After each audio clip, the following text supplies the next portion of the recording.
Coming in at number 12 on our Locked On Senators NHL draft rankings from the Calgary Hitmen. He may be one of the older players in the draft, but at 6'3", 202 pounds, Carter Yakemchuk is certainly making his status known ahead of the draft.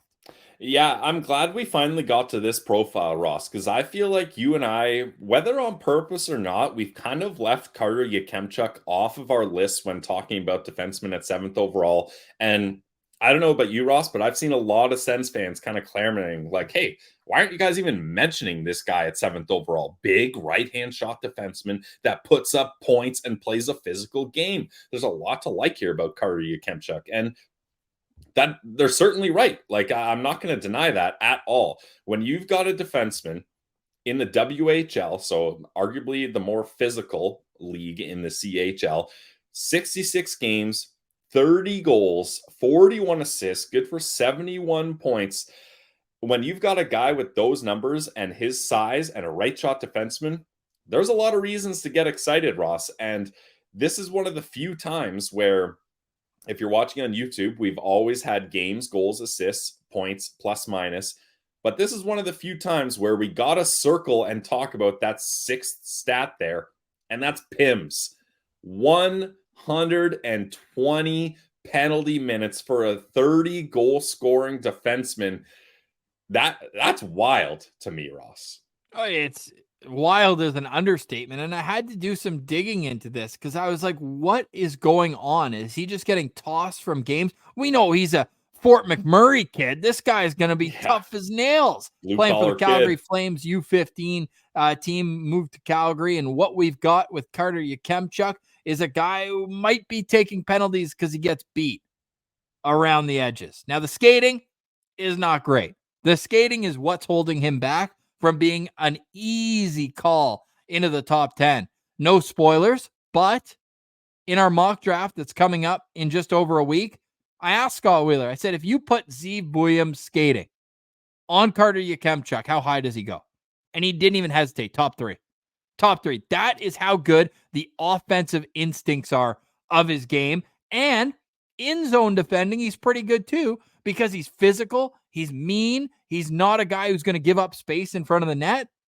But off the rush, I mean, it's a big Achilles heel in his game. He needs to get better. And it sounds like his strength and conditioning coach, everything is based around agility. They know where his shortcomings are. They're going to work on it. Sure, hockey sense is something that could be improved or something that's maybe holding him back a little bit overall. But like, the problem with defensemen that score a ton in junior is it's so hard to translate it. Yeah. How many defensemen are putting up over a point per game in the NHL? You need to be able to defend to be a defenseman. That should be the slogan of this episode. That is how obvious it is. So that's a problem for me with Yakemchuk, is that the defending off the rush, I just picture him playing a divisional game and just getting beat off the outside by a number of speedy wingers. And you can't have that. And then if you're going to have it, I'd rather rely on my goalie to make one save or two off a rebound than have to kill a 2-minute penalty because Yakemchuk's turned around and taken a tripping penalty trying to make up for the lack of foot speed. So if you're going to have one mistake, try not to compound it with a second. And it seems like a lack of discipline is a direct correlation to a lack of foot speed.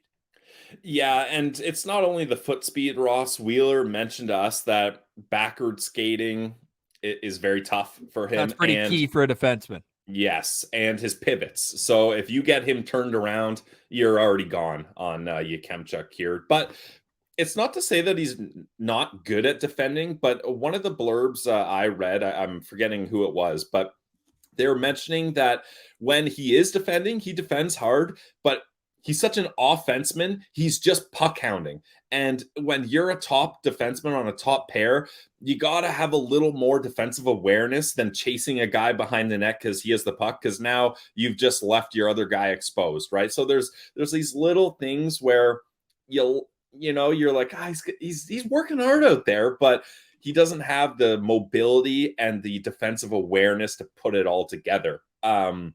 Now, it's funny that we're doing Seneke and Yakemchuk together, Ross, because you could almost put them side by side, and the way they enter the zone is the exact same. They got the puck, and they're going to slip through you somehow, some way. And he's so damn good at it. Like, EP awarded him second best offensive defenseman, clearly. And he's able to be so creative. Like, David St. Louis did an article, a film article on Yakemchuk, and the title was Yemchuk dangles through everybody. And then he just showed clip after clip after clip after clip of him doing it. So there is zero question or zero reserve about his offensive capabilities, the creativity, the hands.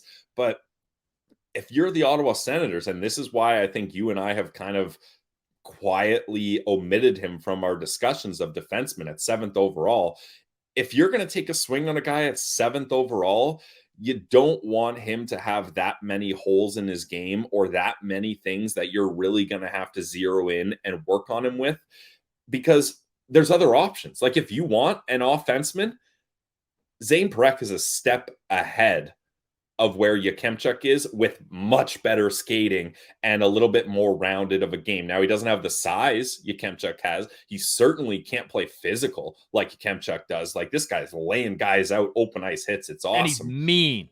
And yeah, that's the thing. Like, he's not hitting to finish his check. He's hitting so you go back to the bench and you call the trainer over and be like, my shoulder's feeling a little funny here. Like he's got a bit of Tyler Kleven in him from that standpoint. Yeah, that's probably the only right. That's where the comparison ends, for sure. Yes, very different, but they do have that in common, where when they go out, they're not looking to just put a little bump on you; they're looking to bruise. Yeah, and I think that's why the rankings for Yakemchuk are so interesting, because most people got him 10, 11, 12. That's kind of where it makes sense, which is why we haven't really had him in our list of discussions.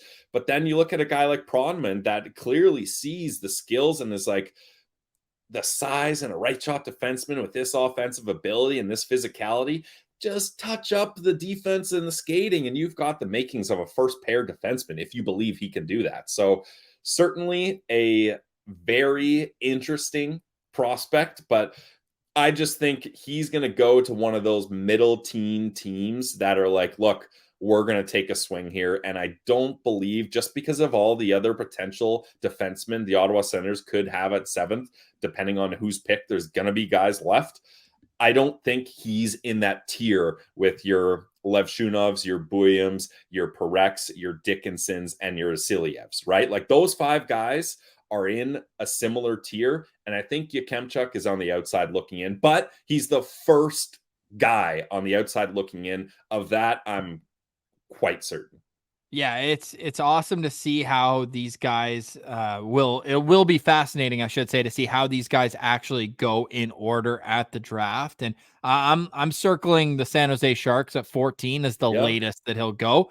We talked about they just have so much offensive potential that it would be good to get a defenseman into the organization, whether it's a Yakemchuk or someone else. Pilsy, he's a guy who's probably going to be around 12 or 13 on my list. So there's guys who I like more, but I could talk myself in. If the Senators did their due diligence, they feel they can work with him. He certainly has the tools. And Corey Pronman, who has him third. Corey Pronman has him third on his list, says that he has star potential and projects to be a major minutes player in the NHL with a lot of offensive upside. How many stars do you have for Carter Yakemchuk? I just want to get one scout quote in here, Ross, before I start the stars, because I think this was very telling. One scout said, I'd rather play against him than have him on my team. So that's where you can see, like, scouts are looking at him and seeing the upside, but they're also seeing the holes in his game. And they're like, I would love to have my top forwards just carve through him, rather than take the risk on the skill that he has on my own team. So I thought that was the one scout's quote that really stood out to me. I got him at 4 stars here, Ross. I see the potential. I get why Corey Pronman would fall in love with a guy like this. I get why a team would be stoked to select him if those other defensemen are not available. And I don't think we're going to see a scenario where the Sens picking 7th overall, 5 of the first 6 picks are going to be defensemen, and they don't have a choice but to go this route if they want a D-man. So for that reason, unless the Sens are trading back, I think there are better options. Carter Yakemchuk comes in 12th on our Locked On Senators NHL draft rankings with an average rank of 10.9.